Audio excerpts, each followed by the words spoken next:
Good morning from London. I'm Kriti Gupta alongside Guy Johnson and Lizzy Burden. We're an hour away from the opening trade. Here's what you need to know. President Trump rounds out his Middle East tour with another $200 billion worth of deals, but meets pushback at home around worries that the technology may end up in China. Ahead of the UK-EU summit, negotiations between the two sides remain fraught with disagreements. Meanwhile, European leaders address migration and security in Tirana. Meanwhile, U.S. data pushes investors to price in further rate cuts into bonds and the dollar as trade deals, this time in Japan, take focus. Lizzy. Good morning, Kriti. Happy Friday, everybody. And that relief from the start of the week on tariffs seems to be wearing out a bit now. Futures pretty flat on both sides of the Atlantic. The dollar weakening for a second straight session, pretty much back to where it was this time last week. So euro dollar on the front foot this morning at a 112 handle. The 10-year yield at 441. After that eco data out of the US you mentioned yesterday, Kriti, traders pricing in 2 Fed cuts. So the bad news is pretty much good news for this bond market. The countdown to the opening trade starts right now.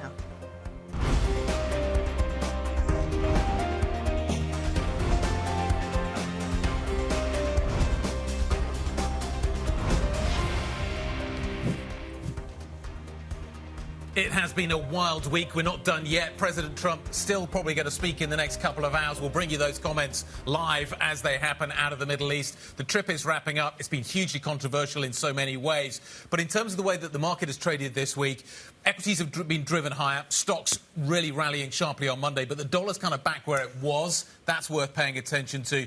And yields are sharply higher. But all of the action, Kriti, has come out of the Trump administration and its trip this week to the Middle East. President Trump obviously doing deal after deal after deal. We're not done yet. We're going to hear from him very shortly. But there's not a lot of sort of kind of good faith back at home at the moment, it feels like, around this trip. A lot of controversy being stirred up in Washington. What's he going to go home to, I think, is really interesting. Well, one of the things that domestically the Trump administration faces very little pushback on from both sides, even from the other side of the aisle, is that something needs to be done when it comes to technology ending up in China. The China story is one point of unity in Washington, D.C., and that is a rarity to have that point of unity. I think this is crucial as well because at the end of the day, from an economic standpoint, these deals are actually good in that it brings back foreign direct investment into the United States. So those concerns that are circulating around the idea of GDP, for example, taking a hit from the consumer or government investment, the math, I'm not sure if it works out, but the idea here is that maybe that investment comes from abroad.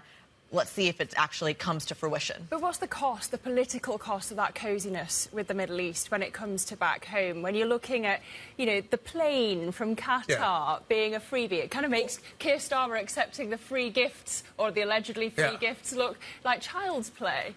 OK, let's just look at that. If the Democrats win in the midterms, take the House, that is going to be a huge issue for Trump to deal with in the back half of this, because that will certainly be a huge focus for them. So all of this is likely to ripple through. You've got the Wall Street Journal writing pieces about broken windows at the White House. They're concerned. Peggy Noonan's writing about this morning, talking about the concern around the Trump family and the presidency interacting in a way in the Middle East that people are beginning to get concerned about. You've got what's happening with the China hawks around the tariff story. Trump's also going back as well to a massive story around what is happening with the budget. Still got to get that through. What is his role going to be in this? How will this week impact what happens there? It's amazing. This week has felt like a week of kind of smiles and backslapping and lots of money and a lot of flattery. Where are we at the end of it? Yes, those deals are there, but are they going to deliver in the way that we expect them to? And what is, to Lizzy's point, the cost of all of this ultimately going to be for the United States? I don't think it's as straightforward as lots of money coming into the United States. There is going to be an effect of this. And I think we don't yet understand what that's going to be. But it looks like it could affect U.S. politics in a fairly big way. Absolutely. But look, and we should just confirm to our global audience that it's not confirmed yet that he is actually going to be accepting that plane. That's just been kind of floated by other media as well. This is something that's been offered to him. I think it's also crucial. You make a very key point when it comes to the Democrats and the midterms there. Let's talk about this from a corporate standpoint as well, because at the end of the day, I think Dan Ives, who is an Uber tech bull, made the argument that these AI deals in the Middle East that are being inked actually open up the Middle East to a lot of these corporations that didn't have as easy access. So there is a stock market story there as well. But again, I think the key point is a lot of big promises being made, unclear if they come to fruition. And that's something that we can talk about right here on this side of the Atlantic, too. Yeah, so Trump in focus for that as well, because, of course, there was the expectation or this momentum around Ukraine and a meeting in Turkey yesterday between Putin and Zelenskiy, which never came to fruition. But the Europeans had been hopeful that Trump was going to help make that happen with massive US sanctions as a threat. I spoke to the UK Defence Secretary John Healey earlier in the week, and he was confident that that was going to happen. But Trump saying, nothing would happen on Ukraine until he meets Putin. So that's kind of undermined, in a sense, those talks, and that casts a shadow over Tirana. So this was what they were hoping to go into it with, optimism on Ukraine. They don't have it, which then turns the focus onto trade. You've got the UK going round the room trying to woo other EU leaders before the UK-EU summit in London on Monday. How much can they actually achieve when you've got all the old red lines from Brexit? We're mixing up two stories there. How much do they interact? What happens with Ukraine and what happens with the UK? Are these two separate streams that we need to think about, or do they interact, particularly with the defence narrative that is going to be coming out as well, and the desire for Europe to rearm in a significant way? So there is some overlap, but there is some separation. In a way, defence is the low-hanging fruit when it comes to the UK-EU relationship. That's obviously where they need to cooperate. But when it comes to fish and food checks, that's a barrier that's always been there since Brexit. Immigration's the big story, though. Yeah. It is, particularly when you've got a rising right wing here in UK politics. How much can Starmer actually give away on things like the EU mobility scheme? And that's going to be crucial on Monday as well. But in the meantime, to both of your points, the idea that migration is going to be standing front and centre in Tirana this morning is crucial as well. Is Keir Starmer perhaps inspiring some of the moves in Europe, or the other way around? Don't know. It feels like, actually, the story out of the EU line is that the UK just makes a load of requests and doesn't offer anything in return. There needs to be something in return. How far does this youth mobility scheme satisfy that? How far would fisheries satisfy? The UK economy does not rely on fisheries. So I'm just kind of wondering what the pragmatism around this is going to be. But it does have political implications, as does the migration story have political implications, and that's the starting point for all these conversations, you could argue. Well, exactly. In a week when Keir Starmer has said that immigration doesn't necessarily add to economic growth, how much next week can he be accepting a compromise on the youth mobility scheme? Doesn't really add up to me. Pay attention to what is happening with the foreign exchange story. It has been in so many ways the key driver of what we watched this week. Yes, equities have rallied, but the bond market story, the FX story, has been absolutely front and centre. There is this sense globally that the Trump administration would like to see a weaker dollar. It's interesting, you're getting comments coming through from the Korean trade minister right now. And remember, this story is front and centre. We're looking for these APAC countries and what is happening on the trade front, particularly with the FX angle on it, saying the FX story did not come up with the US trade representative, Greer. That's interesting because there's been this kind of underlying story this week that actually we're in a situation where the US is looking for a weaker dollar, is looking to see that as the lever by which we can change some of the trading relationships. It's not being spoken about explicitly. Is it kind of the elephant in the room, though, that ultimately a weaker dollar is where ultimately a lot of these relationships are going to take us? Absolutely, and this is something that has been at least floated as a, you mentioned this kind of as a mechanism, as a negotiating mechanism as well. Japan says they might actually talk about it. I think this is crucial here because we know that the BOJ has talked about currency intervention in the past, and they've done so in kind of small spurts. But the really big one that happened in the 90s on the back of the Asian financial crisis was done in conjunction with the U.S. Treasury, not solo. So to really have a long-standing impact, you have to have the U.S. on your side. But is Japan really hot for these talks on the currency? The Finmin calling for them with Bessent next week because they think that South Korea has been having these talks already? You know, that they want to get in on the action, or is it actually even part of the trade negotiations at this point? I don't know. The dollar's completely round-trip this week in a way that you haven't seen for equities. So equities have stayed high. Obviously, we've got some action in the bond market. We'll come on and talk about that. I suspect that Valerie wants to talk about that a little bit later on. But the dollar is interesting. There does seem to be this belief that we are heading into a world where we have a weaker dollar. What is the impact of that? But what is the mechanism by which we need, how we get there? Is I think, going to be really interesting. Got some great guests lined up. We'll talk about the bond market in just a second. Camille de Cossel is going to be joining us from BNP Paribas Markets 360, G10 rates, Europe strategy head. Interesting conversation there. Obviously, a lot going on in the US bond market as well. Simon Fraser is going to be joining us. Sir Simon Fraser. Sir Simon, former UK top diplomat, giving us his take on what we're going to be getting out of Tirana today. Henry Allen, always fun to listen to. Deutsche Bank Research Macro Strategist joining us after the market open. I should say as well, the other guest that we are waiting for a little bit later on the show is President Trump. We think that he is going to be speaking around 8 a.m. London time today. We'll bring you those comments because they have been market moving over the last few days, Lizzie. The other things we're watching out for, Guy, this morning are EU leaders meeting at 10:15 a.m. London time. 1:30 p.m. London time, we get US housing starts data. And at 3 p.m, we get the US University of Michigan consumer sentiment numbers. And then over the weekend, 3 key elections to keep an eye on: Romania, Portugal and Poland. And I'd say Romania is probably the most interesting here because it's so important to the fate of Ukraine. It's got that long border, the longest in the alliance of NATO with Ukraine. It's also a key EU member, hosts thousands of NATO troops. But then you've got the far-right candidate on the up, neck and neck now with the other candidate. And now the right-wing candidate's got the backing of the former presidential frontrunner who was not allowed to run in the election. And so that's boosting his numbers. Where does that leave alliances when it comes to Ukraine? I'll counter that with a little bit of Poland as well. I mean, for a lot of the same reasons that you just outlined as well, that NATO presence, the proximity to Ukraine, and the populism you were talking about in terms of factors for the UK and the EU. And Portugal's in there, too, dealing with some of the same Portugal forces. has no border with Ukraine. No, but the same populist forces. trying to make connection between Poland and Portugal. I'm going to call it a win. It's a Friday. It's OK, fine. let's move on and talk about what else you need to know this morning. Iran says it sees, quote, many opposing and contradictory positions coming out of the United States. The country's foreign minister says Iran is building trust and transparency on the nuclear issue, but that it won't abandon enrichment. That is key, that last line. Richemont in the luxury space has posted a rise in full-year sales as the continued popularity of its Cartier brand led to resilience in a softening luxury goods market. Shares at Richemont's jewellery unit rose 8% at a constant currency exchange rate for the year ended March. Overall, group sales were also in line. And finally, one of the stories that's certainly capturing a lot of attention this morning, Coinbase shares slumping over 7% in New York last night after facing a double whammy of a hacking and SEC probe. The largest US crypto exchange said hackers bribed its foreign employees to steal customer data and demand $20 million in ransom, which the company then refused to pay. The breach may cost it as much as $400 million to remedy. Meanwhile, Coinbase also said it is cooperating with an SEC probe into whether it misstated user numbers, Kriti. Right, the new coming right as Coinbase joins the S&P 500 as well. So that's going to be something to keep an eye on. Retail investors certainly exposed there. Coming up, we're going to head right back to the UAE for the latest on Donald Trump's final day in the region. We're looking out for more live comments from the American president. Plus, we hear from the EU Commissioner on economy and productivity, exclusively getting his take on relations with China.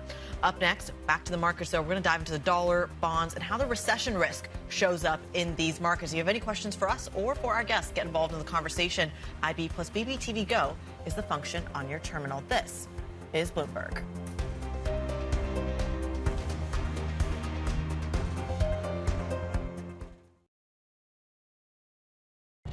Next week, Bloomberg brings you live coverage from the Qatar Economic Forum. Bloomberg Horizons Middle East and Africa and The Pulse will be broadcasting live from the conference floor. Then, throughout the day, we'll bring you all the highlights from the key policymakers and market movers on the issues confronting the global economy.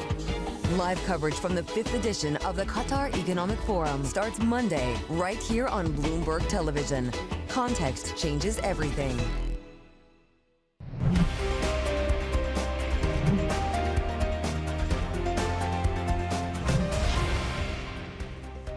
Defer to economists who give it about a 50% chance.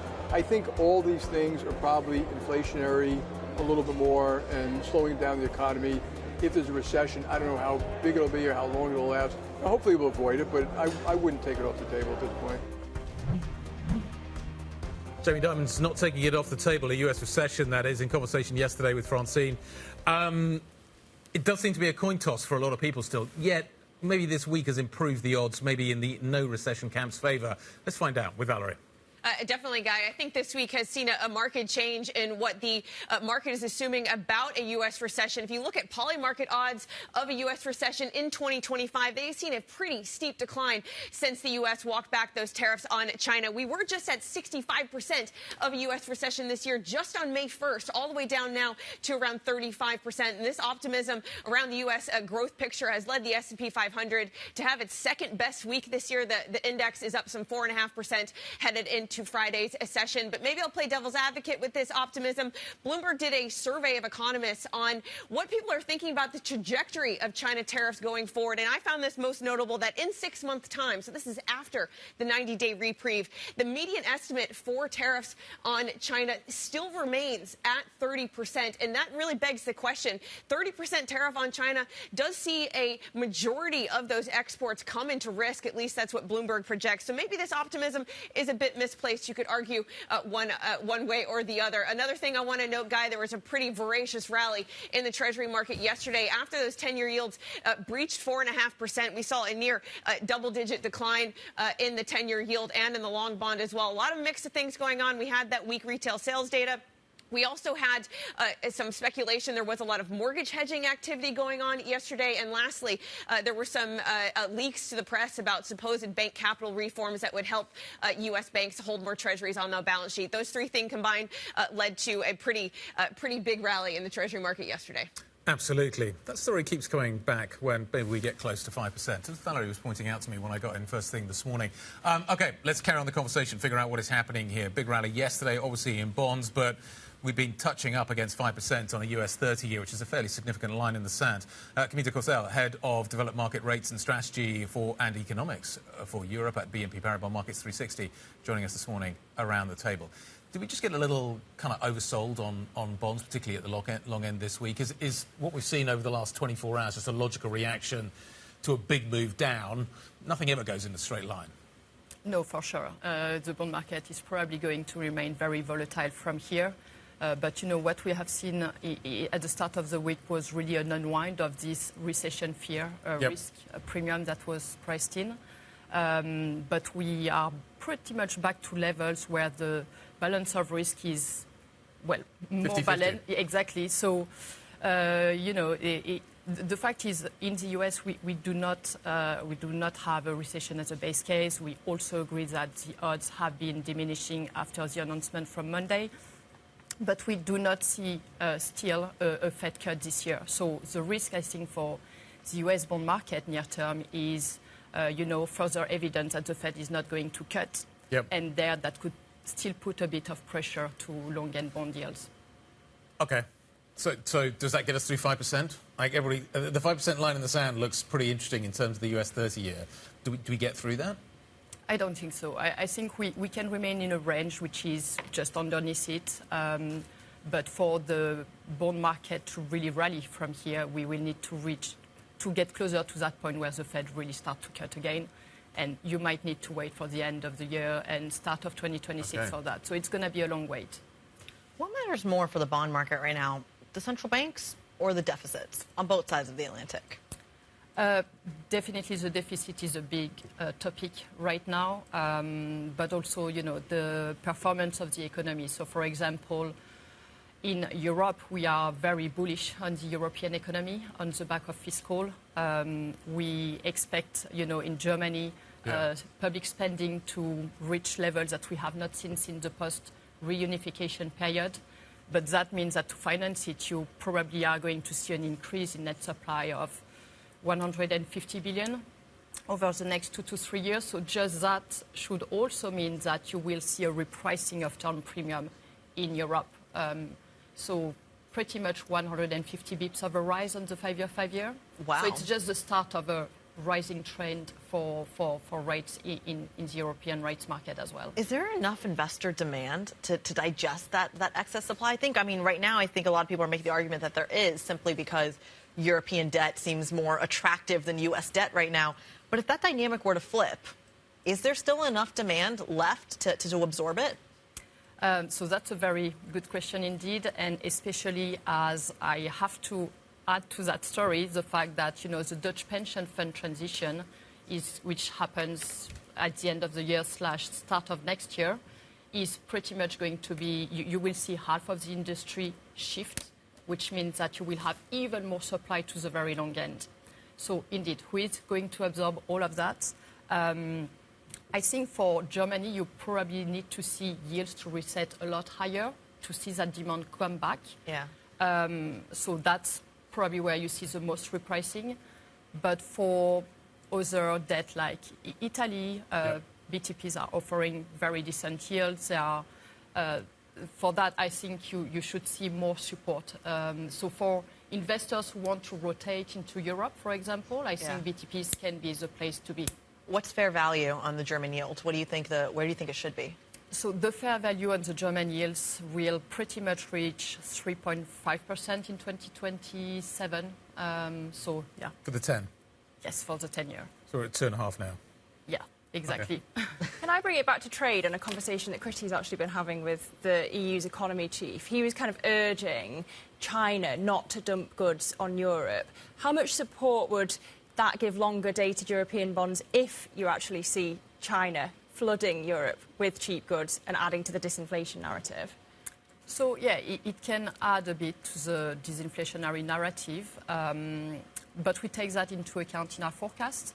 And I would say it's very relevant nearer term, so as in it's just very consistent with our expectation that the ECB will still reach 175% as terminal, even though we had like positive development this week. But I would say you have to look at commodity prices. So commodity prices have gone a long way down. The currency, we think the euro currency will continue to go higher. So taking all these forces into account, you probably see indeed inflation land around 1.8% next year, which support more cuts to come in the near term. Yeah, I mean, you saw in the euro area data yesterday less growth than initially reported at the start of the year. When you're thinking about June and the cut after Monday's tariff announcement, are you convinced that it's going to happen? So, yes, we're still seeing that. I think the question is more after June, because in June they will deliver the annual projection. So for that cut not to happen, you would really need to have like pretty hawkish inflation forecast, which is very hard to foresee with this commodity and currency developments. But beyond June is probably more of an open question. But again, I would say considering you would probably need a big retracement higher in commodity prices to shift the narrative. Yep. And so we would still expect that 175. Can I just very briefly just take you back to the Fed, because just something occurred to me. If the Fed cuts this year, if the Fed cuts more aggressively than market anticipates, do long-end yields go up or down? Because there's an argument that says that they could actually go up because the market would freak out that actually you're going to get an inflation surge, and that needs to be priced into the long end. I'm toying with the idea that it could be one or the other. Absolutely. So I would say for the long end, you need to look at term premium. Sure. That will take into account risk premium into the US debt market. That can inflate just on the back of higher unemployment. This is very cyclical, for example. Term premium typically reprice higher with higher unemployment. Yeah. So in a recession, for example, you can see Fed cutting, but term premium still being supported and lifted a bit higher. And at the same time, indeed, you have, like, if the market thinks it's a policy mistake, Fed cutting, then you would see inflation expectations go to the upside, and that would also lift rates higher. OK. Camille de Courcelles, Head of Developed Market Rate Strategy and Economics for Europe at BNP Paribas Markets 360. Always good to have you around the table. We thank you. And next up, we're going to look at UK Prime Minister Keir Starmer looking to reset relations with the EU as he prepares to host a summit next week. We'll get the view of a former head of the UK Foreign Office, Simon Fraser. That's next. This is Bloomberg.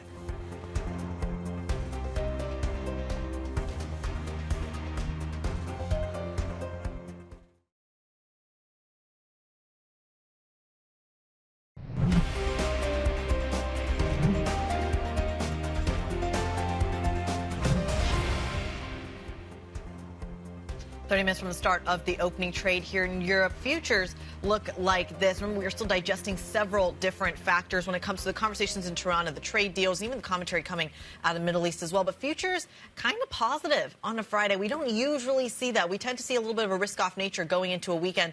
This is not that dynamic. In fact, the FTSE 100 outperforming just a little bit, higher by 0.3%. We'll see if that sticks into the close. Let's take a quick look at the bond market as well, because, of course, we're looking at a 10-year in the States at 440. Saw quite the move off of the U.S. data yesterday that came in weaker, both on the PPI front and the retail sales front. Looks like that bond move in the States being followed by a similar story right here in Europe, guys. I'm surprised Walmart didn't get more traction yesterday. If Walmart's raising prices, prices are going up in America, and that is an inflation issue that needs to be priced back into the bond market. Let's return to what is happening a little closer to home. The European Union is revising its proposals for a potential trade deal with the United States as the two sides move to accelerate serious negotiations. This comes with the bloc just days away from a crucial summit with the United Kingdom as well. All of this kind of being folded together at the moment. Despite distance still remaining between Brussels and London, the EU's economy commissioner says he remains optimistic. There is this positive momentum. There is willingness from both sides, so to say, make a step towards each other. So I'm confident that we are going to see positive outcomes from the summit, and we are going to see also follow-up action from the summit. Okay. Positive vibes coming through from Valdis Dombrovskis.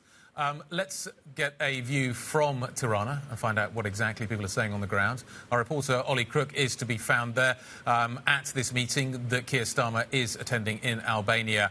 In terms of the trade talks that we are seeing, talk us through what is expected, both in terms of the UK negotiations and what's going to happen on that front, plus also how that folds into the wider picture of what is going on with the United States. Yeah, so listen, this sort of meeting is the EPC, the European Political Community meeting. This brings together 47 leaders across the European Union and abroad. So this is, including the UK, Turkey, the Nordics, and really sort of the broader European community. This is a summit that is sort of designed to deal primarily with security issues. This is something that sort of came out of the mind of Emmanuel Macron after the invasion of Ukraine. But ever since the election of Donald Trump, it's also a format to talk about competitiveness and really sort of the European continent more broadly and a much more sort of expansive view of what the world order is going to look like, less reliant on the United States and more internally reliant on the European allies. So, of course, there's these talks on Monday scheduled between the UK and the European Union. I mean, this is sort of the perennial debate here, where on the one hand, they want to take some of the benefits of the sort of trading relationship. They don't want to give anything up on the sort of issues of migration. These continue to be sort of the sticking points with the UK and Europe, but there is much more sort of latitude for making agreements and arrangements, particularly on security pacts. And we are expecting those discussions to continue to move forward. The other main issue here, of course, is going to be Ukraine. In just a few minutes' time, we're going to speak to the deputy head of Zelenskyy's office. He is fresh off of the flight coming from Turkey, and those negotiations that were supposed to happen between the Ukrainians, the United States, and the Russians yesterday, we do not think anything has materialized there in terms of any points of contact. Could that happen today? This is going to be the discussion with the Ukrainians in just a few minutes' time. And for the broader European political community, the question is going to be, what is Trump's mind? What can they bring to the table? Remember, this whole idea of the talks between Ukraine and Russia were born from a proposal that originally over the weekend was supposed to put a 30-day ceasefire, unconditional, between Russia and Ukraine on the table. Putin flatly rejected that. That gave way to these talks. So the question is, are there going to be any meaningful talks between Ukraine and Russia today? And we're going to find out from somebody who's been involved with them in just a few minutes' time. OK, Bloomberg's Oliver Crook, stay right there. We'll be back to you just shortly for that key interview with the Ukrainian president's deputy head of office. But let's get more analysis now as we look ahead to that highly anticipated UK-EU summit here in London on Monday. We're joined by Simon Fraser, founding partner of Flint Global and a former head of the UK Foreign Office. So, Simon, really good to have you with us around the table this morning. I wonder how optimistic you are about Monday. Ollie was talking about the old red lines from Brexit still being there. Are we just going to have good vibes out of Monday, or will there be actual substantive progress? No, I'm quite optimistic. I mean, it's a really important moment, this, the first formal UK-EU summit since Brexit. And I think both sides want it to be a success. So the question is, what is the level of ambition that they can expect? And I think we shouldn't be over-optimistic. We shouldn't set the sights too high, because there's a lot of difficult issues and difficult politics on both sides, but they will want a success, and I think we will see some tangible outcomes, although the negotiations will run right to the wire. Well, if we look at the politics on the UK side, how much does the rise of Nigel Farage's Reform UK party limit how ambitious Starmer can actually be in getting closer to the EU? It's definitely a factor. I mean, the results of the local elections showed that Nigel Farage, who is the pro-Brexit person and anti-EU person, is very popular. And Starmer wants to reset the relationship with the EU, but he has to take that into account. So he's already ruled out major moves like trying to rejoin the single market or the customs union. But definitely they want tangible progress on two big fronts. First, security and defence cooperation, which is obviously so important because of Ukraine. And secondly, trade, where they want to get better arrangements, notably for food exports to the European Union. What do you think the EU wants? Well, the EU, I think, wants to demonstrate that we can move forward to get a better relationship. They also have specific targets. One of them is a traditional thing, which is fishing access to British waters. People always say, why do we get hung up on fish? It's an important political issue in the EU. They also want better access for young people coming, visiting and studying in the UK. And that's quite sensitive here because of the freedom of movement issues. So what we've got to do is have a balanced package where both sides feel they're getting a win. And beyond that, there's a mutual benefit in showing that Europe is coming together in the face of a rapidly changing world. Does that, in terms of the kind of the relative weight of those, at the moment, obviously, domestic politics, what is happening, migration, seems to be the dominant force.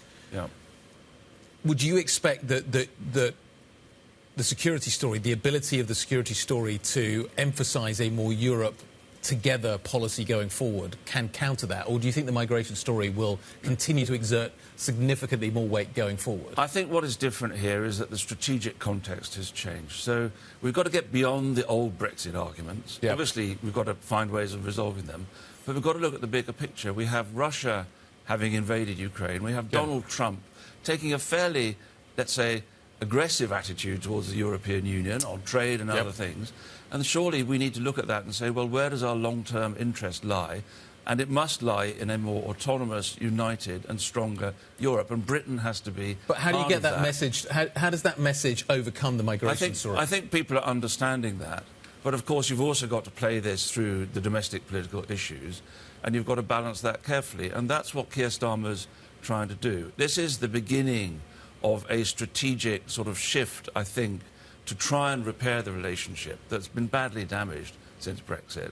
But we mustn't sort of try and achieve everything in one jump, because on both sides the politics is still very raw. We need to tiptoe before we can walk, before we can run. We need to demonstrate that we can actually deliver some tangible benefits that set a platform for more. So what is the easiest way to do that? In the slew of farming, of fisheries, of the youth mobility scheme, what's the low-hanging fruit there? Well, there's some low-hanging fruit, definitely on security cooperation, because people think that Britain can make a big contribution on that. And beyond that, I think there is low-hanging fruit on a veterinary agreement which will allow us, the UK, to export more into Europe and reduce the complexity for business of doing that. And I think in energy trading and energy cooperation, there's also scope for progress as well.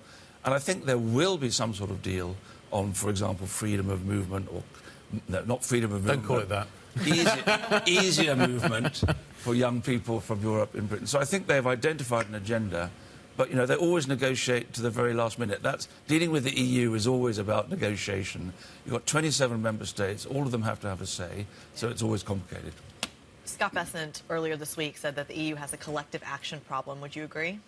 The EU always has a problem of bringing together different disparate views. But no, you have a long experience also of, in the end, getting to collective positions and making progress. It's just that it takes time to get there. But, you know, when you look at the way in which America is making policy at the moment, maybe there's some benefits in having a slightly slower approach. Just on the trade point, Do you think that there's a sense in Europe that Keir Starmer's done a disservice to the EU? You know, he's accepted this deal. There's still the 10% minimum tariff. If he is kind of the low-hanging fruit when it comes to US trade deals, has he set a bad platform for the EU making a deal with the US? Well, I mean, it's true that I think not everybody in the EU was delighted by the UK deal because, A, we went ahead and did it. We did it rapidly, whereas the EU, I think, is taking a slightly different approach and perhaps a slightly tougher approach.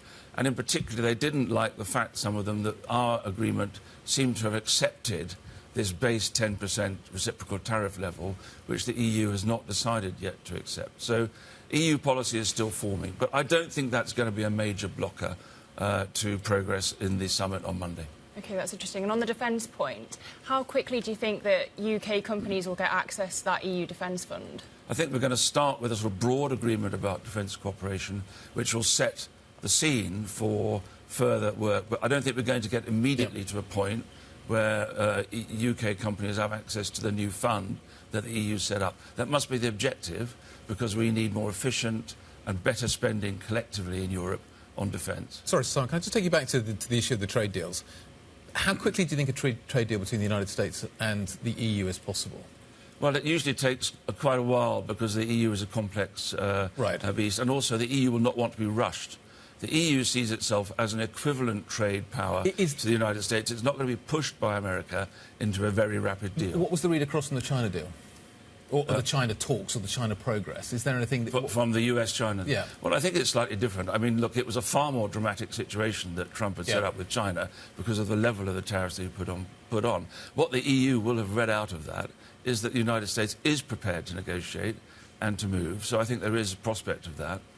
But the EU has to decide where the balance lies for them between being tough and negotiating a way forward. Do you think the Bessent comments were basically a sign of frustration that things are going to go slowly with the EU? He would rather that they actually moved a little bit more quickly. Well, he probably would like it to be settled quite quickly. I think the United States wants to find a way of sort of slightly de-escalating this. I think the EU in the end will go along with that because the EU doesn't want to have a trade war with America, but equally it doesn't want to be rolled over by America. So Donald Trump has made it very clear that regardless of where the allies and whatever these negotiations lie, a 10% universal tariff is still the base case for the majority of the countries he's dealing with. Do you think the EU is willing to accept that? No, well, I don't think the EU has yet accepted that, whereas the UK implicitly at least has. And I think that's part of the sort of question, the outlying question now about where the EU is going to position itself on the scale of toughness in the negotiation. But let's remember, that is still a very considerable increase in tariffs across the board. We're all saying now, well, the United States is scaling back, but they're scaling back from a very high position to still a difficult position for the EU and others. In terms of some of the... We talk a lot about this, in that the UK and the EU has the financial services lever that they haven't yet pulled yet. It's at their disposal. There seems a hesitancy to do it. What would that red line be for either the UK or for the EU to say the US is going too far? We're gonna pull the trigger on this one. And by pulling the trigger, you mean what would they actually do? Yeah. I mean, so far we've heard lists of goods from the U.S. that would be tariffed. We haven't really talked about financial services. What is that red line that would take that option or put that option more seriously on the table? I don't think either the UK or the EU wants to take that option if they can avoid it because of the importance of the international system. I don't know exactly what the red line is. The focus has actually been more on goods than on services, of course, because the US tariffs have been imposed on goods. So I think if they can resolve this within the sphere of goods, they'll keep it there. All right. Simon Fraser, Flint Global founding partner and former head of the UK Foreign Office, juggling what the UK is thinking, what the US is thinking, and what, of course, the EU is thinking as well. Let's continue with that theme in Europe, where hopes have faded for a Ukrainian ceasefire after Vladimir Putin sent a low-level delegation to the talks in Turkey. Meanwhile, attention has shifted to fresh sanctions to bring the Russian leader to the negotiating table. Let's go back to our very own Oliver Crook, who's at the European Political Community meeting in Albania. Ollie.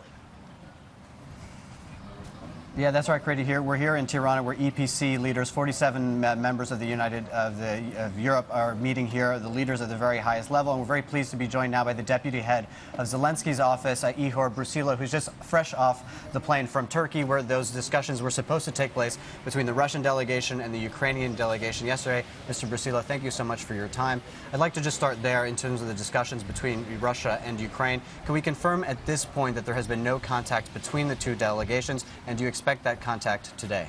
Yeah, Oliver, that's right, absolutely. We expect the contact to take place today in the morning, as was agreed, and Russians confirmed that in the morning today our delegations at the technical level will be able to meet and to discuss at least the start of everything that everyone is expecting. And we are talking about the full, complete and unconditional ceasefire. And that is what you're hoping to achieve from these discussions? Do you hope that there's going to get any more clarity on the Russian position, the Ukrainian position, any kind of understanding? What do you hope to achieve in these discussions? These are the first contact, we should say, between Russians and Ukrainians at this level since 2022.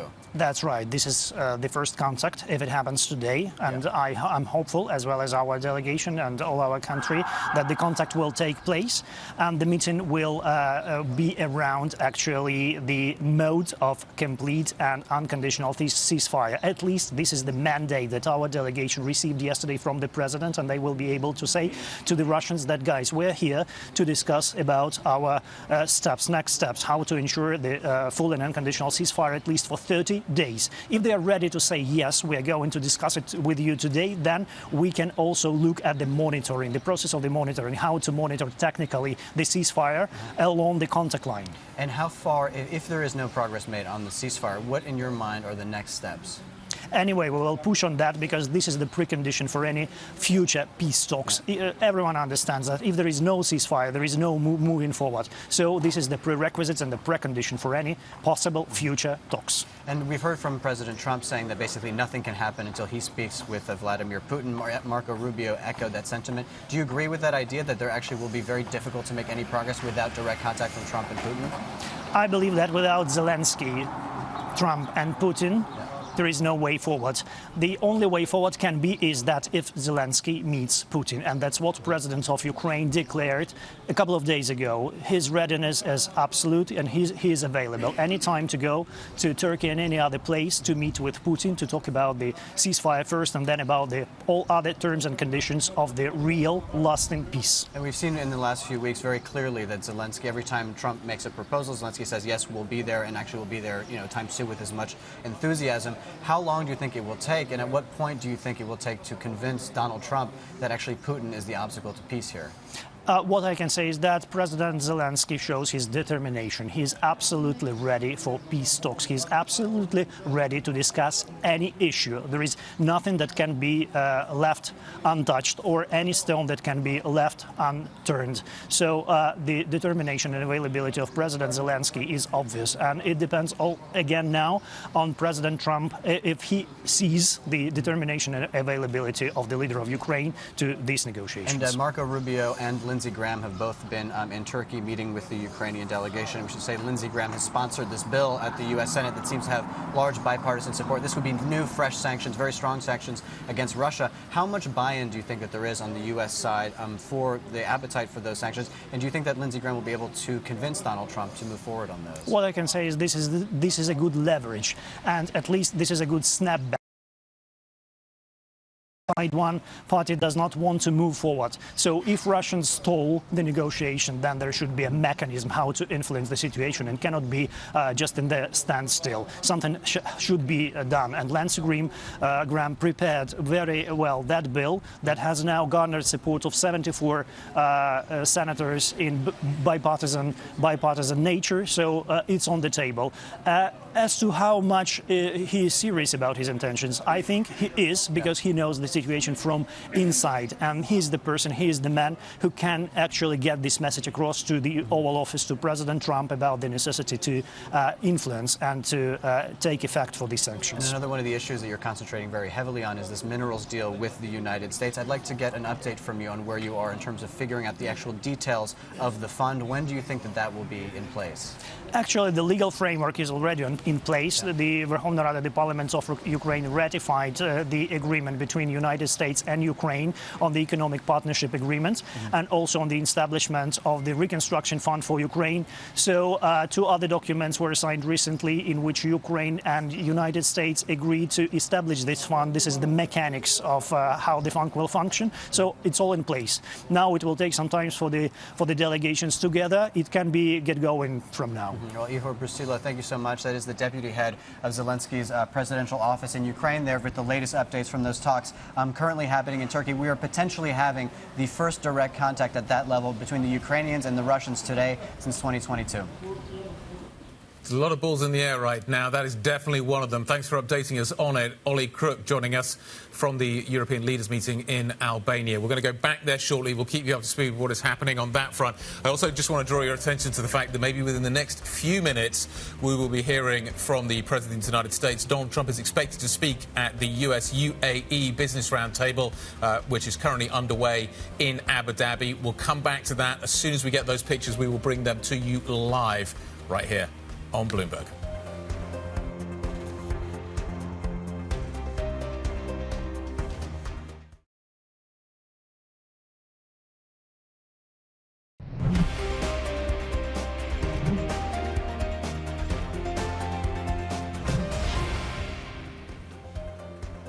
About 7 minutes and change until the open right here in Europe. Let's get our stocks to watch with Joe Easton from our equities team. Joe.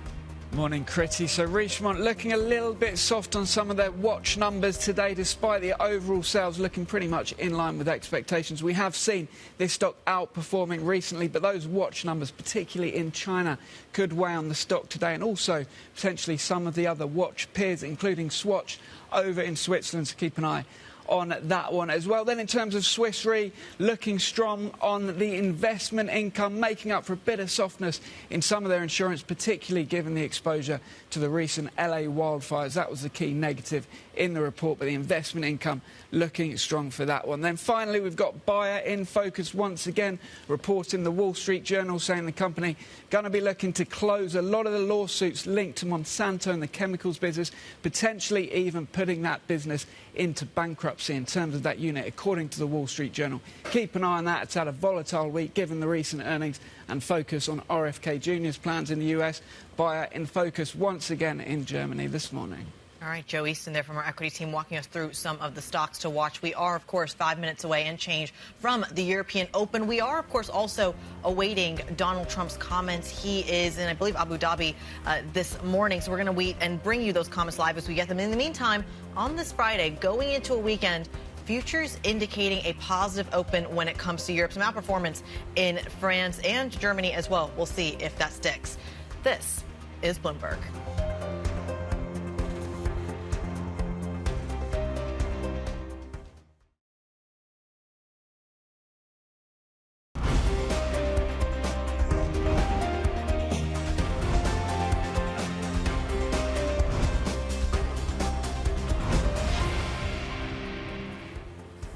Friday morning, good morning. You're looking at a live shot. We're coming out of Abu Dhabi, a line just forming. Looks like we are going to see maybe some welcomes being made over the next few minutes in Abu Dhabi. As you can see, a wider shot of the room. This is a meeting that is taking place there of the Business Roundtable, the US-UAE Business Roundtable. We are expecting to hear from Donald Trump very, very shortly. As soon as we get those comments, as soon as he arrives, as soon as he speaks, we will bring them to you. In the meantime, we have the mere matter of the European equity market open to get through. A little bit of context. Obviously, we've seen a bumpy ride this week. This is where we went yesterday, basically left to right up. European equities rising throughout most of the session. Similar narrative in the United States, though a little bit of a bumpy back half to the US session yesterday. A few things that needed to be folded in. Obviously, the data, what we saw on inflation, but also those Walmart comments were absolutely fascinating. Plus, some fairly big moves in the US bond market yesterday. All of that needs to be folded into the story here in Europe this morning. Lizzie, what are you seeing on futures? Well, in the US picture, Guy, futures pointing lower but higher here in Europe, up 0.3% for Eurostoxx 50 futures. I have to say, Kriti, at this point, futures not really giving us the best guide to what happens later in the actual day beyond the first 2 hours of the session. But at the moment, up 0.4% for CAC 40 futures, the outperformer as things stand. Absolutely, and several stocks to watch as well, even though I think the big story is going to be Donald Trump. Richemont is, of course, reporting their sales fairly resilient thanks to Cartier as well. We've got Bayer in there, the Monsanto Roundup also helping quite a bit ahead of the exploring a settlement ahead of the Monsanto bankruptcy, I should say, and Swiss Re very much in focus as well, Guy.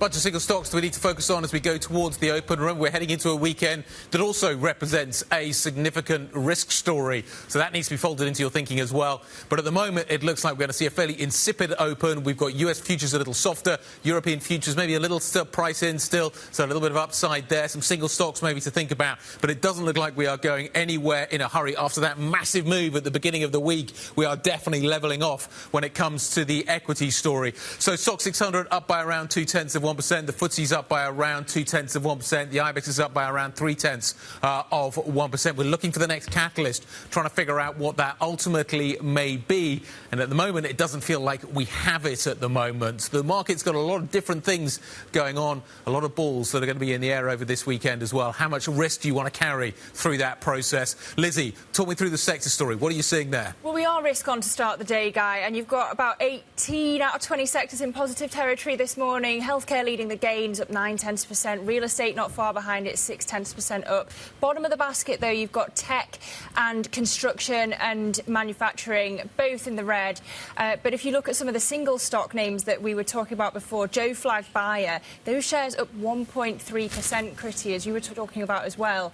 So one to keep an eye on throughout the rest of the day. We should keep an eye on the fact that healthcare is the leading sector by a giant margin, actually. You're looking at index contributors. Novo Nordisk at the top of that list. Sanofi, AstraZeneca, Novartis, GSK. I could go on and on. If you're a healthcare name, it is likely you're in the top contributors to the gains this morning. You can see that right on our screen there in terms of volume as well.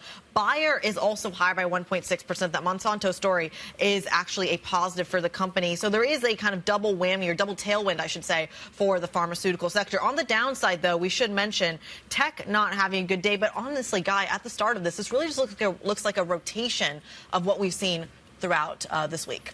Absolutely. In some ways, we're, I think, less with equities, but more with other asset classes. We're kind of ending up kind of where we started. Certainly that's been the story for the dollar. I'm trying to put my finger on exactly what's happening with why we're seeing this move in pharmaceutical stocks. Slightly struggling with that one. I will come back to you, but it's interesting to see that we are seeing such a significant move to the upside. Keep an eye on defence. We'll come back to that in a few minutes' time as well. We need to talk about what's happening with Leonardo. We spoke to the CEO a couple of days ago talking about consolidation within that space as well, a story that's definitely worth focusing on. A few ex-divs, Adidas, Commerzbank and E.ON, all ex-div this morning. Absolutely. Well, as we await those comments from Donald Trump, let's get a little bit more markets analysis here. Henry Allen, macro strategist over at Deutsche Bank Research, joins us around the table. Henry, we are trying to kind of digest the geopolitics and the trade deals and maybe the Fed policy that comes off of the trade deals as well. What are you looking for in terms of the signal for your next trade? So in terms of those next catalysts that Guy referred to, I think there are a couple of things that I think are going to be really important. One is, do we get those trade deals that the US administration have advertised? I know Kevin Hassett was saying this week, there are potentially 20 to 25 trade deals on the table that when Trump comes back from the Middle East, that many of those could begin to move into place next week. Do we think that the UK was the first of a series of deals? And I think if so, that would add to the market optimism that actually the direction of travel is now firmly towards dialing back those tariffs.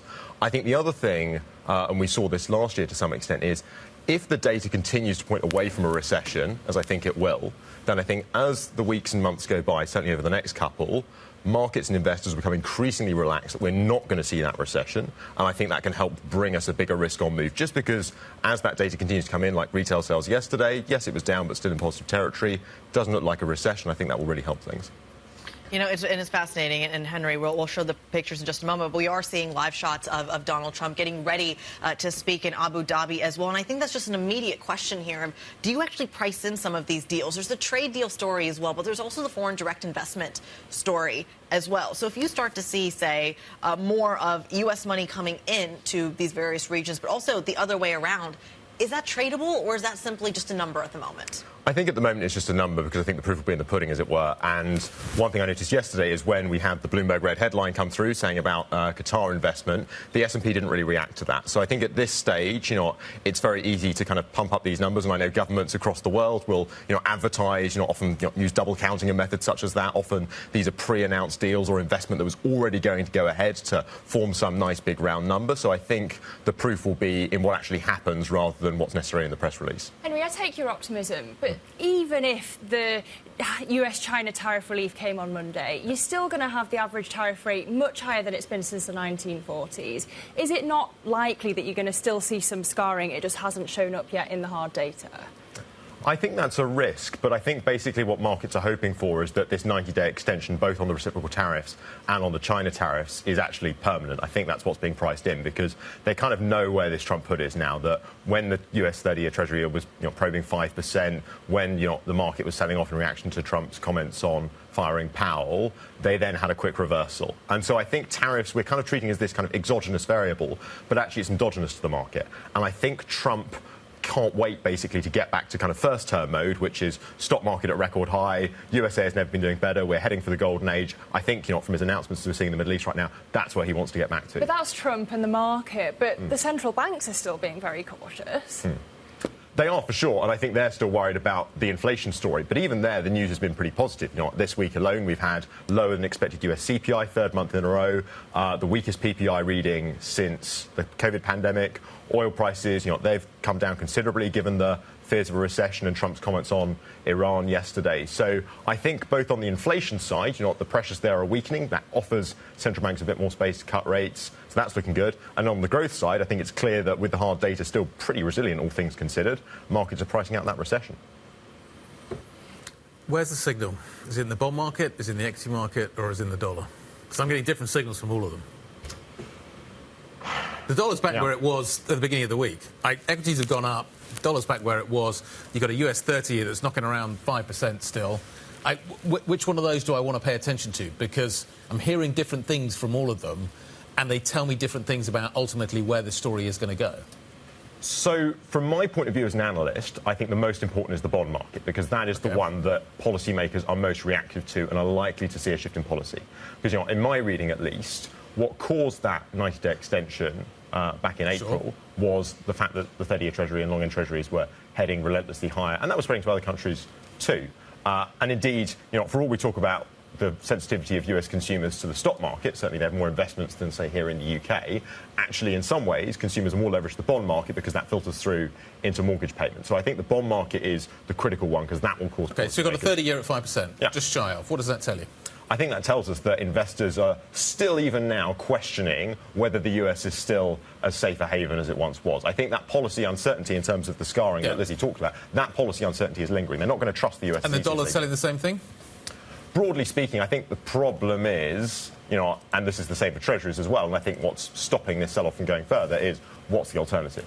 Because, a lot of people, I think, got kind of very overexcited a month ago. This is kind of the end of US exceptionalism.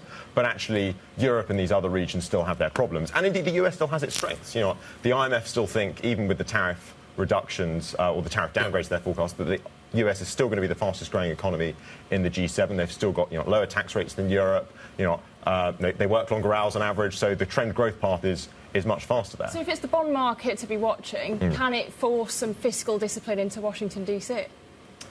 I think it can, yes, because, as we saw in the UK when the Liz Truss saga happened, if the bond market sells off aggressively, that is the thing that panics politicians most of all. Now, the US, fortunately for them, have kind of been fairly immune to this, given, they have acted, they've got the exorbitant privilege, they're the reserve currency, so they can run deficits on a scale that, if, we saw France do, say, then, markets would react much quicker.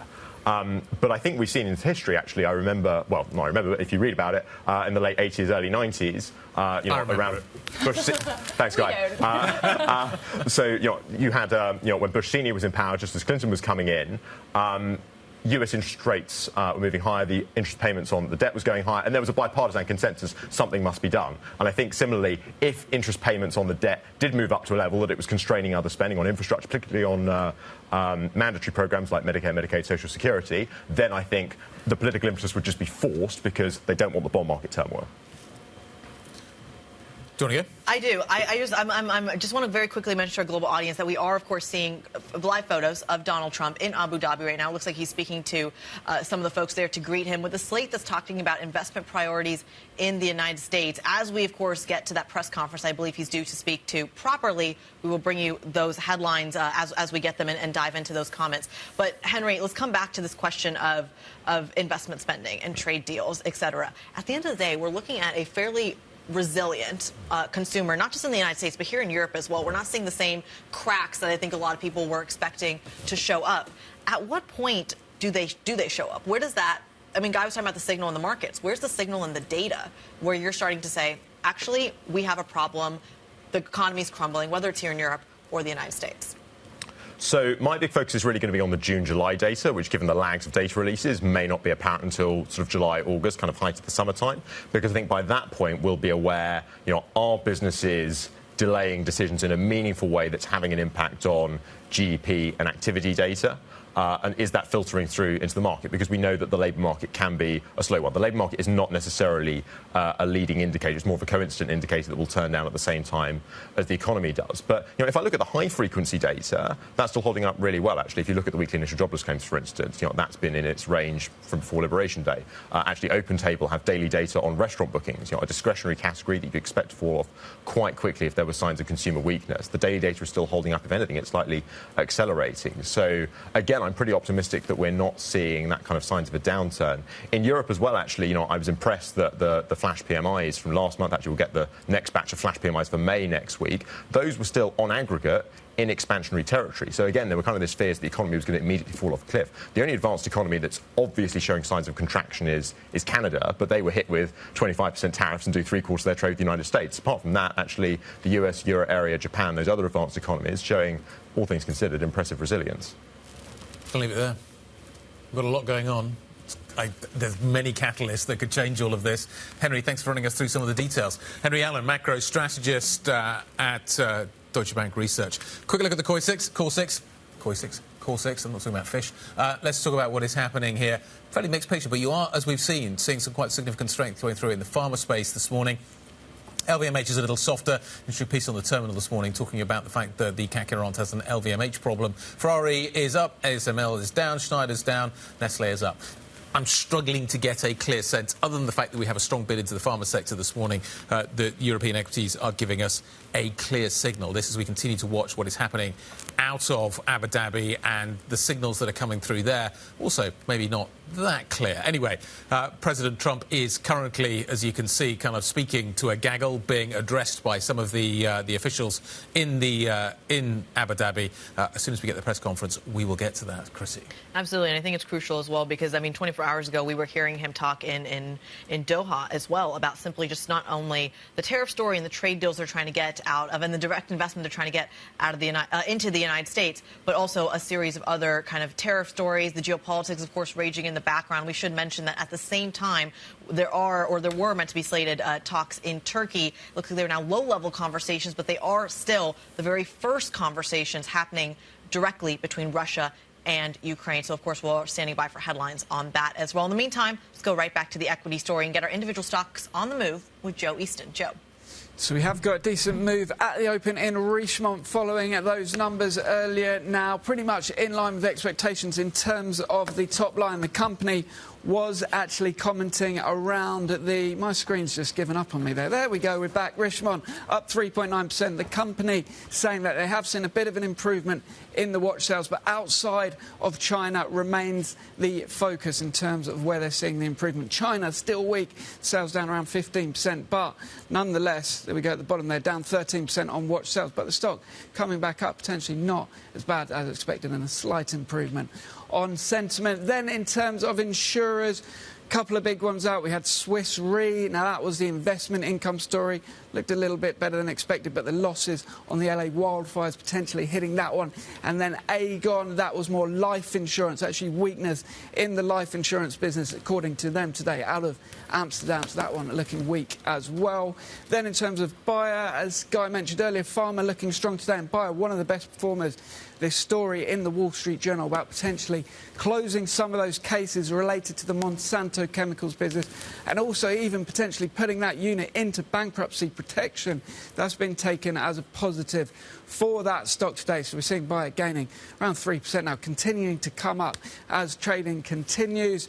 Then in terms of Eutelsat, remember this one was the one that rallied hundreds of % a few months ago following the Starlink concerns around that being pulled from Ukraine related to Doge and Musk and that coming out of Ukraine. And this stock actually soared around 300% back in March, but we're coming down slightly with the earnings, a little bit weak on some of those numbers and therefore trimming that gain today for that one over in France. Then another one here in the UK, which I found really interesting, in the Financial Times, talking about ISAs in the UK and saying that they could actually put a limit on how much cash you can put in your ISA and force people to put it more in stocks and shares. And that is seen as a positive for the wealth managers here in the UK. Again, it's a report in the FT, potentially Rachel Reeves looking at doing that. St James's Place was flagged by traders at potentially rising. We're seeing that one gaining 2.6% today. And then finally, to finish on M&A, 1&1 over in Germany. This is in telcos, a big gain for that one, up 19%. United Internet offering to buy part of the company that it doesn't own at the moment. So the stock gaining 19%, that coming through in the telecoms, finishing on a bit of M&A this morning. 1&1 up 19% in Germany today. OK, Joe Easton from our equities team, we thank you, as always, for those stocks on the move after the open. And coming up, we're going to dive into another one of them, and it is Richemont, Cartier jewellery boosting earnings for the Swiss luxury group. We'll dig into that next. This is Bloomberg.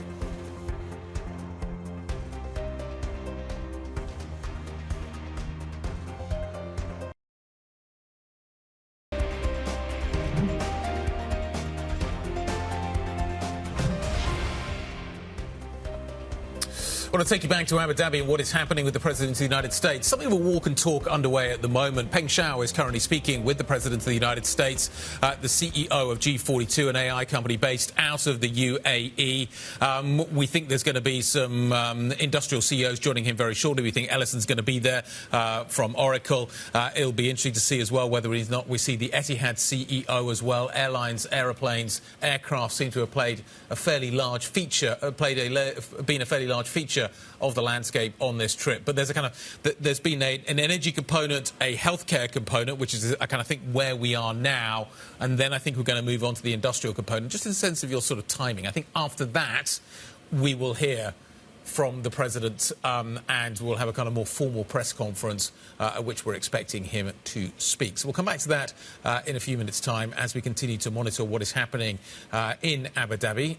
In the meantime, let's turn to what is happening with the defence story here in Europe. The boss of Leonardo, the Italian defence company, says Europe's fragmented defence industry will eventually succeed in creating major players that can take on the primes, the rivals that we see in the United States and China. Are we going to see an Airbus of defence, basically, is the question that many people are asking themselves in Europe.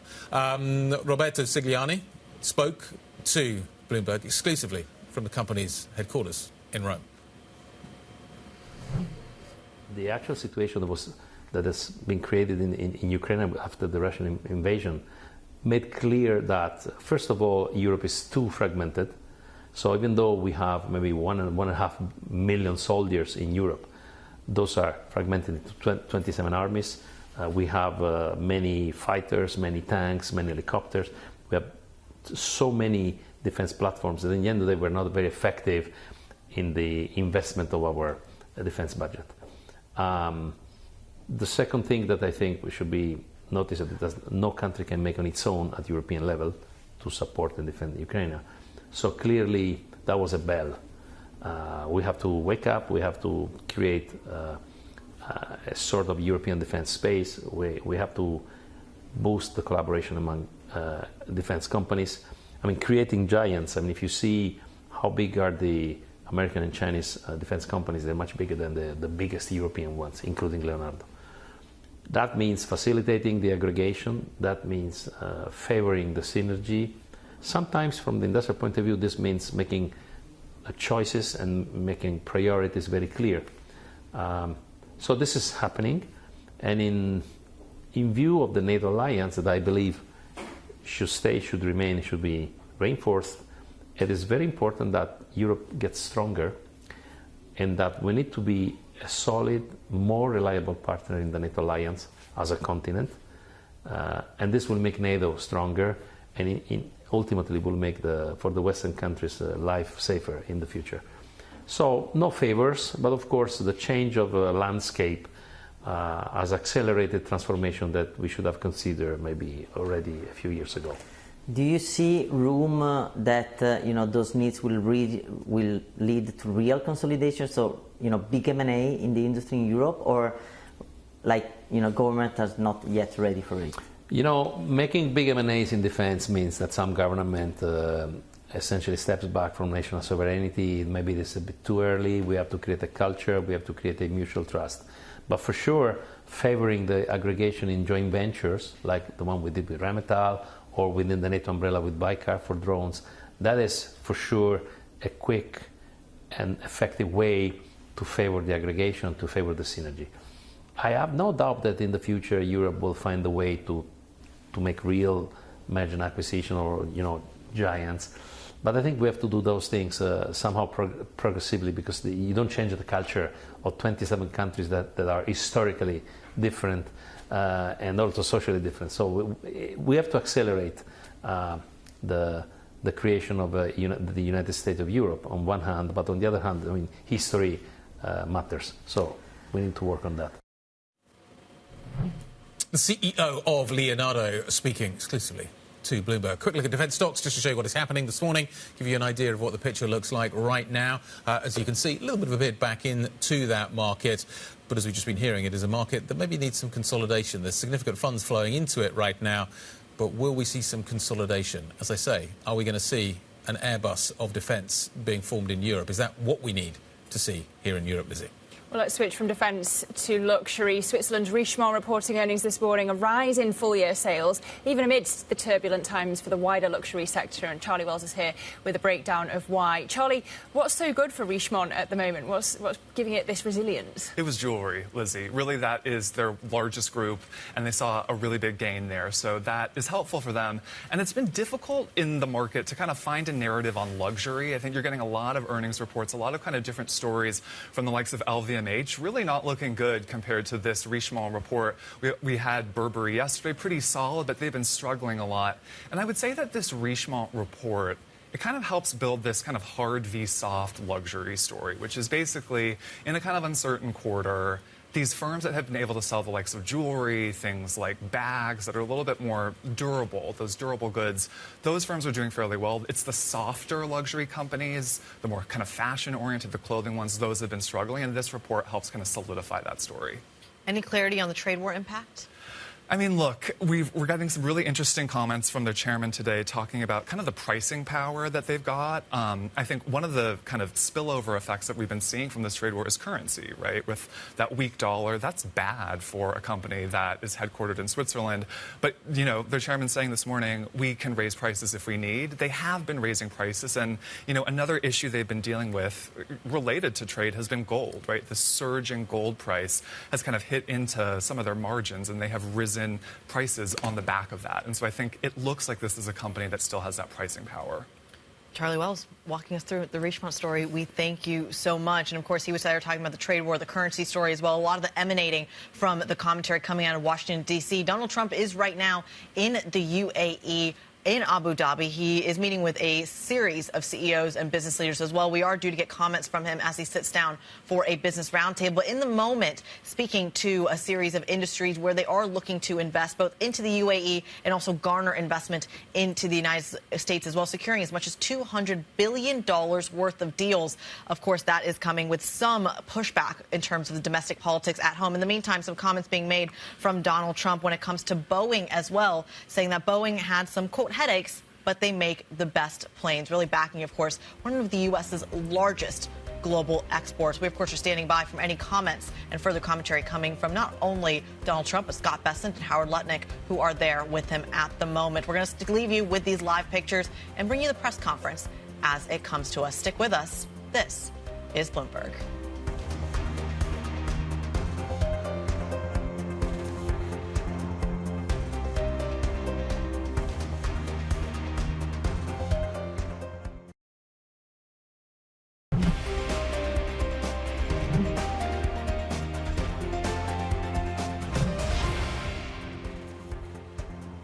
This is the opening trade, about 30 minutes into today's session, seeing green on the screen and some major outperformers in the DAX, so tuned about 0.7%. Defense story there, certainly moving that market. We should also mention there are a couple of ex-divs as well that might also be contributing to those gains. Adidas, of course, one of them as well. But like I said, green on the screen across the board, Guy, as we perhaps get a few more lines in the geopolitical space. So the US President Donald Trump has secured $200 billion in deals during his visit to the UAE. This obviously comes on top of what we've seen achieved in Qatar and in Saudi Arabia as well. The agreements include investments in AI, aircraft, oil and gas, as well as metals projects.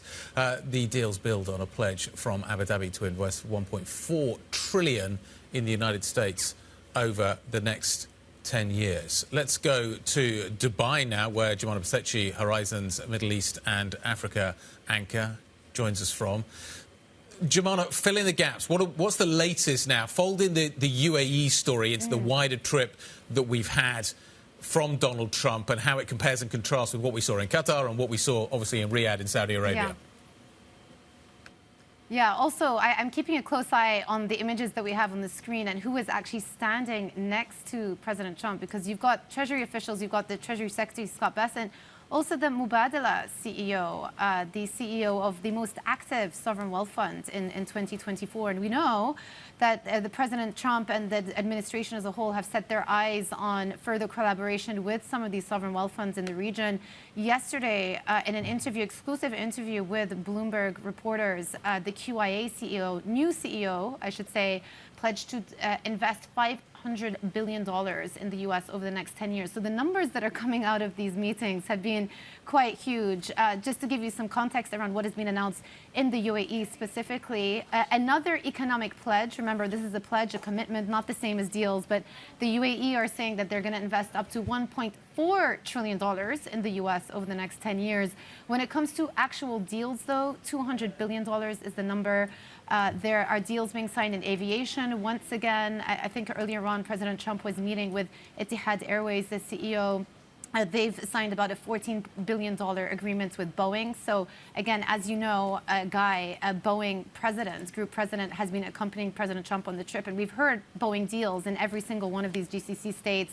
Also big agreements in energy cooperation between ADNOC and several major U.S. oil companies as well, that to the tune of about $60 billion. But then the major development, I would say, specifically to the UAE, has been in artificial intelligence, with the president announcing yesterday, alongside the UAE president MBZ, that they're building the largest AI campus in the world, a 10-mile radius for this campus, so expected to have about 5 gigawatt capacity. To put that into context, that actually outpaces Stargate. I was speaking about that earlier with Tom McKenzie. It is huge in terms of ambitions and what they're trying to achieve, and also just underscores how President Trump is working with these Gulf nations to help power their own AI ambitions. And for them to do that, they have to get access to some of these high-tech chips, including those chips that are made from NVIDIA and AMD. I saw a comment from one analyst earlier today suggesting that this campus could actually require up to 2.5 million chips made from NVIDIA. That is why you're seeing such a remarkable performance in some of these stocks this week, because the week has been seminal for U.S. chip makers as well. Now, that's not to say there aren't some concerns.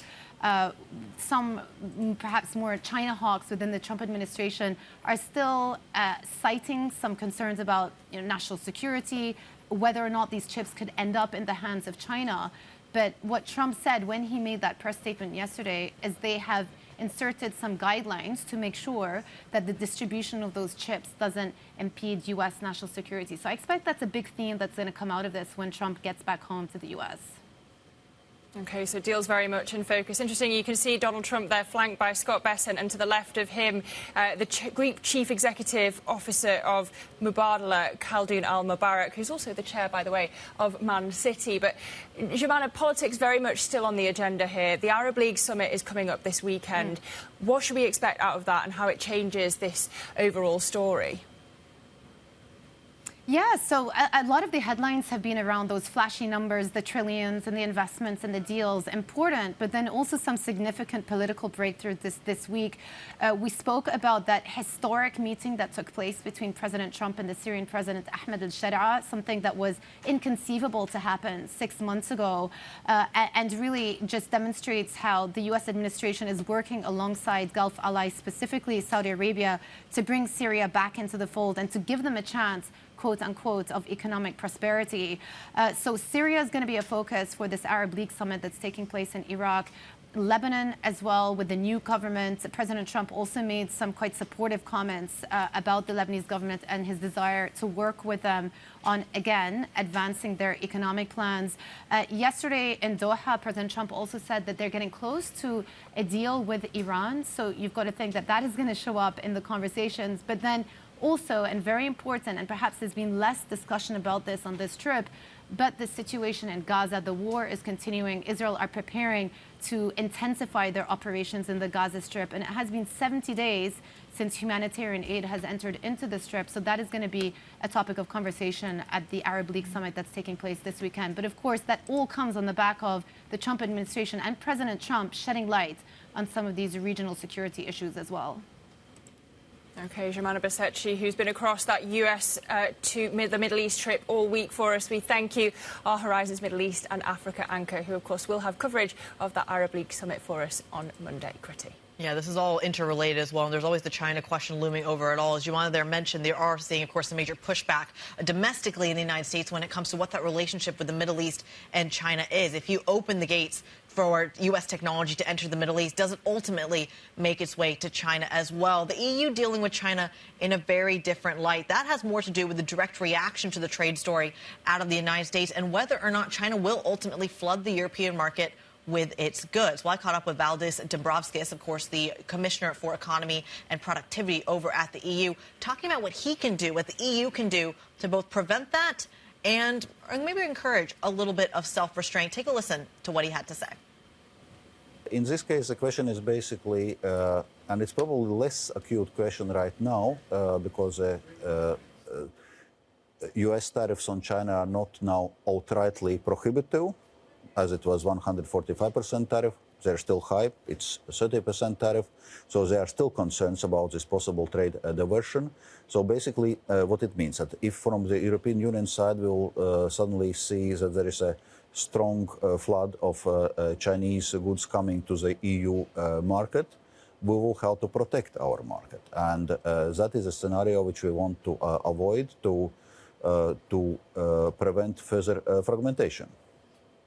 What does protect your economy mean then in that context? You talked about the fact that the EU may have to step up if the Chinese don't indeed show that self-restraint.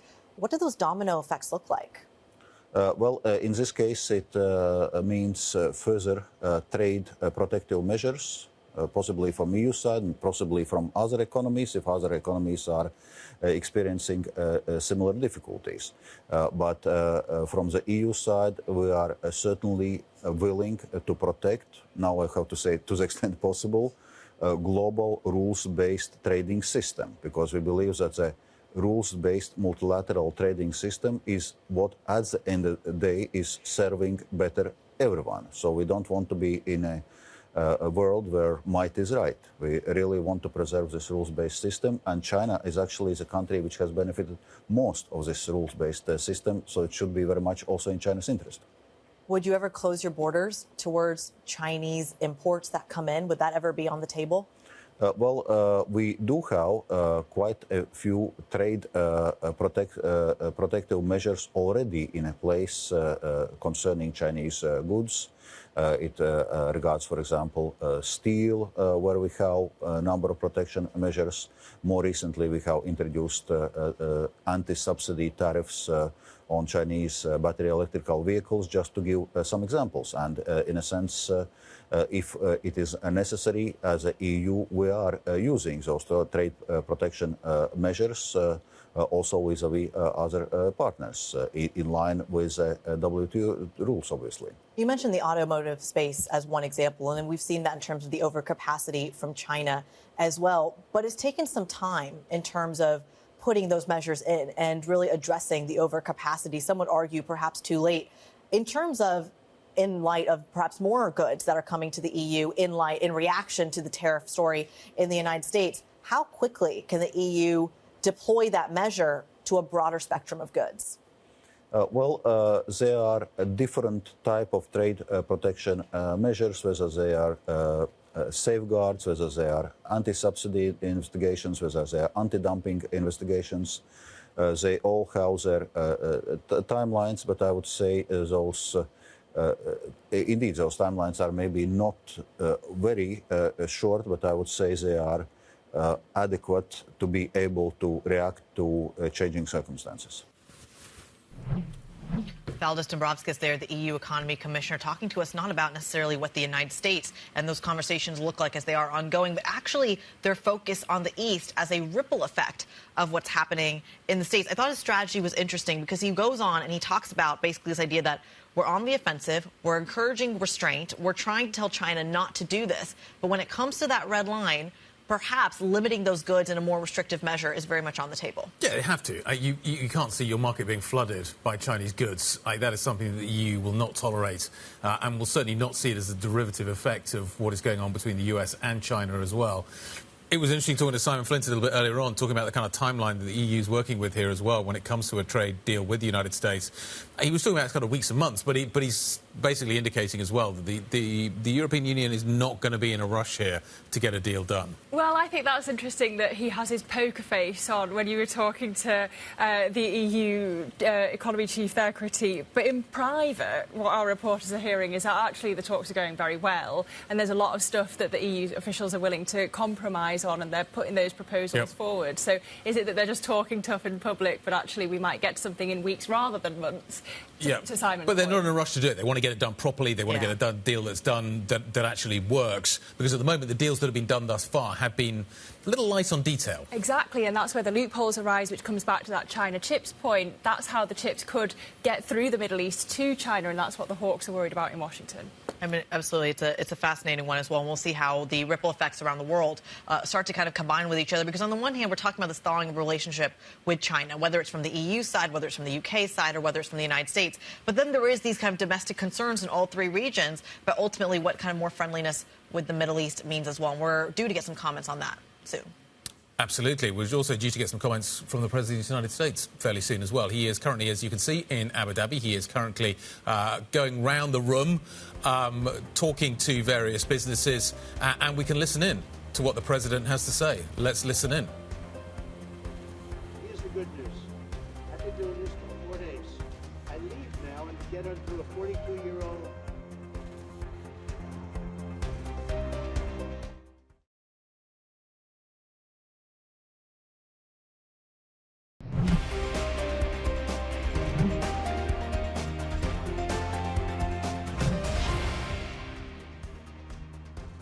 Not like you so much anymore. So I want to thank everybody. The media's been great. And we'll see you guys back in Washington, D.C. See you. Even Petersburg, nice today. Have a good time. Say it? Yes, I have. I think that concludes the trip that we've seen for President Trump to the Middle East. It sounds like he's still speaking. Let's maybe just go back and listen in. If he's taking questions from the media, let's listen in to those questions. I think it's time for us to just do it. I said, they all said Putin was going and Zelenskiy was going, and I said, if I don't go, I guarantee Putin's not going. And he didn't go, and I understand that, but we're going to get it. We're going to get it done. We got to get it done. 5,000 young people are being killed every single week on average, and we're going to get it done. Were you surprised when Zelenskiy didn't show up either, sir? Were you surprised when Zelenskiy didn't show up either? No, he didn't show up because he heard Putin wasn't going, so. When do you think you'll meet the president? As soon as we can set it up. I would actually leave here and go. I do want to see my beautiful grandson, it's his son, and we'll be doing that. But I will tell you that the world is a much safer place right now, and I think in 2 or 3 weeks we could have it be a much, much safer place. We're going to handle a couple of situations that you have here. We have some very serious situations. And we're looking at Gaza, and we got to get that taken care of. A lot of people are starving. A lot of people are, there's a lot of bad things going on. Okay? Thank you all very much. Thank you. And in particular, I want to thank you. Thank you. Sir. Thank you. We're going to get everything straight out. Please. Mr. President, if you don't mind. Those are really good. I'd love to get your signature.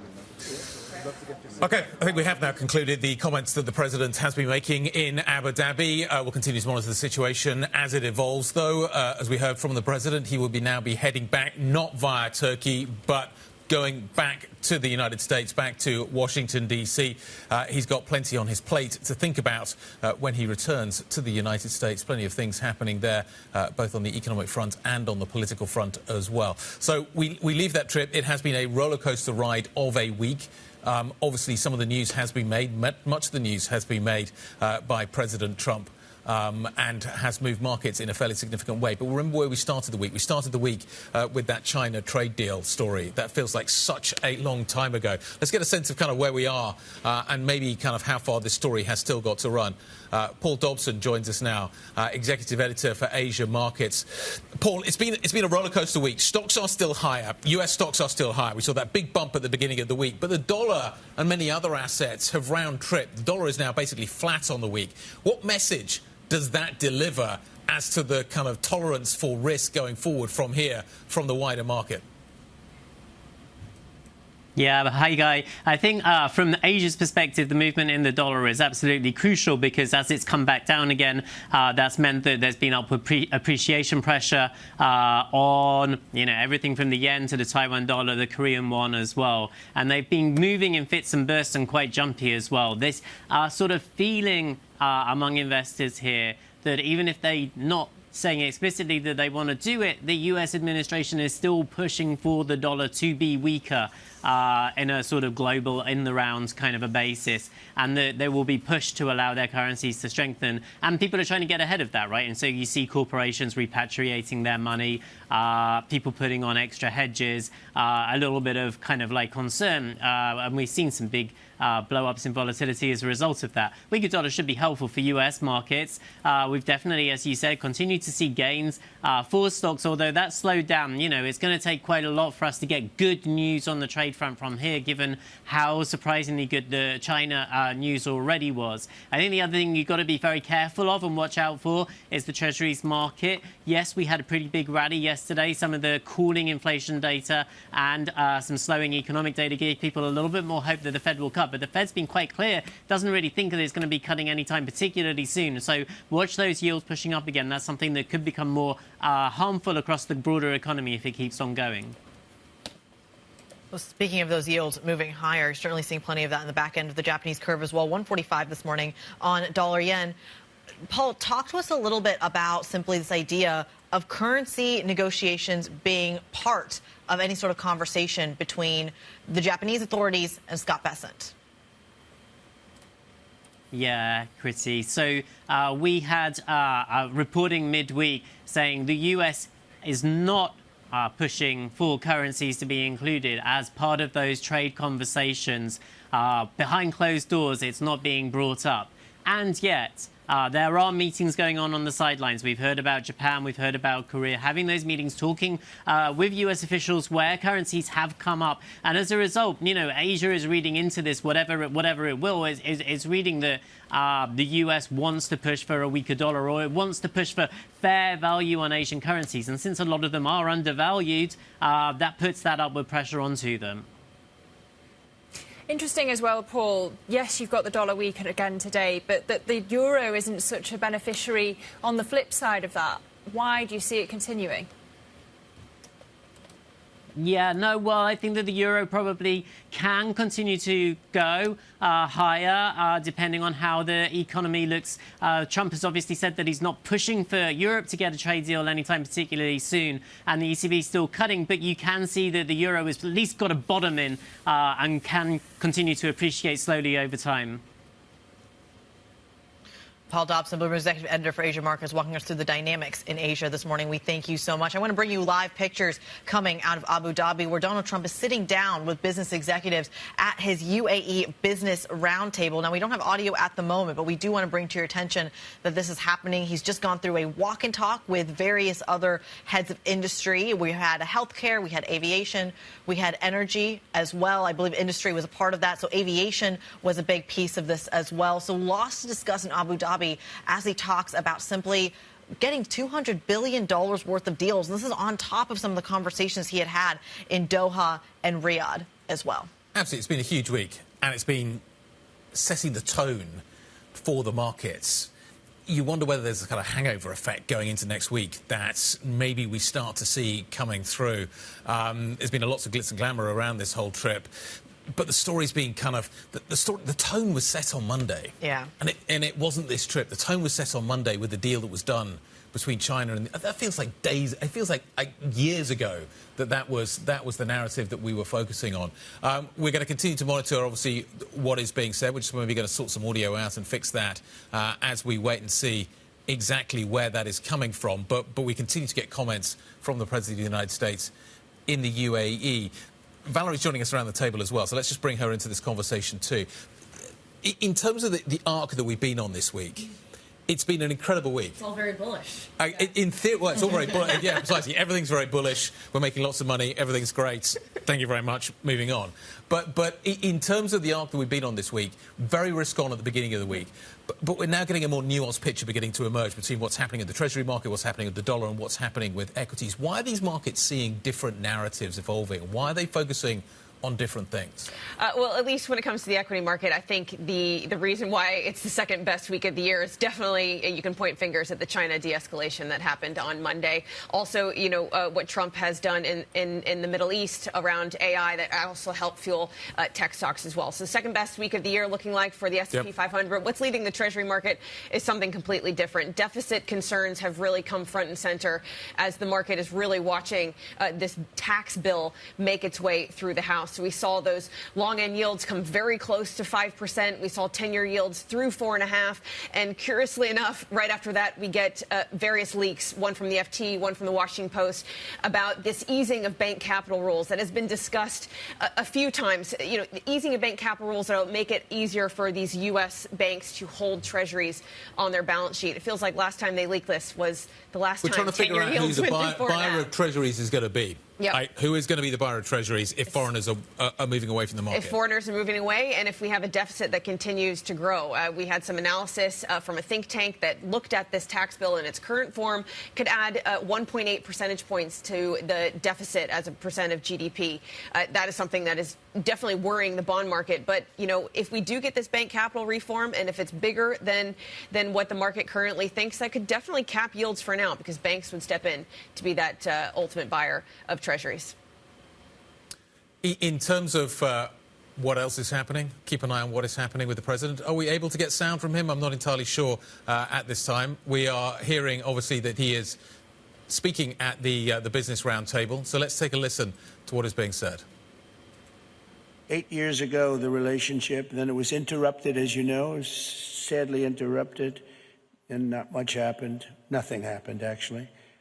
But the relationship is now at a much higher level than it ever was, and it's going to only go in one direction because of the relationship. We have American companies, we have Exxon, Oracle, RTX, Qualcomm, and many others, too many to name. Disney, I see the new theme park is going to be incredible.